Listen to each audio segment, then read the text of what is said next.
ካልእቲ መልእኽቲ ጳውሎስ ናብ ሰብ ቆሮንጦስ ምዕራፍ 10 ጳውሎስ ነቶም ዝነቀፍዎ መልሲ ከም ዝሃበ ኣነ ምሳኻትኩም ከለኹ ኣብ ገጽን ያኢ ዝትሑት ምስራሕኩ ግና ኣባኻትኩም ዝተባዕ ኣነ ጳውሎስ ባዕለይ ብዓቕሊ ክርስቶስን ብልውሃቱን እምዕደኩም ኣለኹ ግናኸ ኣብቶም ንሕና ከም ስጋ ከም እንመላለስ ዝቆጽሩና ገሊኣቶም በቲ ምሳኻትኩም ኮይነ ክደፍሮም ኢለ ዝህቅኖ እሙንቶ ክደፍር ግዱ ከይኮነኒ እልምነኩም ኣለኹ ብስጋ እንመላለስ ከነስና እኳ ከም ስጋስ ኣይንዋጋን ኢና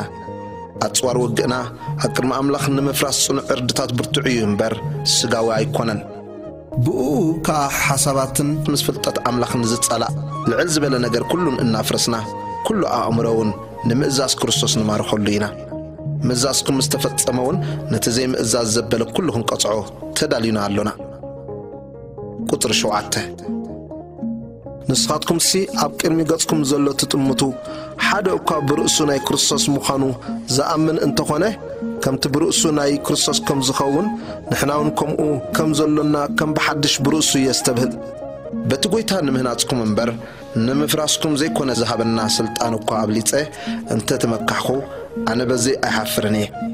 ገለ ሰብ እተን ደብዳቤታቱ ከበድትን ጽኑዓትን እየን ባዕሉ ምሳና ኸሎ ግና ድኹም እዩ ዘረብኡ ንዑቕ እዩ ይብል እዩ እሞ በተን ደብዳቤታተይ ከሰንብደኩም ከም ዝደለኹ ከይመስል እየ እዚ ዝብል ዘለኹ እቲ ከምዚ ዝብል ከምቲ ኣብ ርሑቕ ኮለና ብቓል ደብዳቤታትና ኣብኡ ኮለናውን ብግብሪ ከምኡ ምዃንና ይሕሰብ ቁጥሪ 12 مستم قال بعلاتهم نرأسهم زندو رأسنا كنقصر ويس كنمعراري عين دفرن إنا جناخين ساتهم بعلاتهم بنفسهم رأسهم كابز لقعو بنفسهم ونرأسهم كابز معراريس أمره يبلمن نحنا جنا نبختم كسأن نركب أقوى بتأملخ ذهبنا درت ملكعي مسفر إمبر بزيلك عين مكحنينا نبختم كم زيبت أحناس بعلاتنا أنبزاين عين متأثرن إنا بونجيل كرسوسي كسعنا بختم أقوى بتحنا لنا بس أما كالوت بزي عقن عين مكحنينا مو أمنتكم إن عبيت مسكرت جنا كم عقمنا نموسخ أبختكم كم إن عبي تسفنا إيو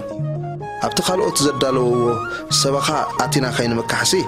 أبتكن يوكم زلو هاجر وانجيل كنسبخينا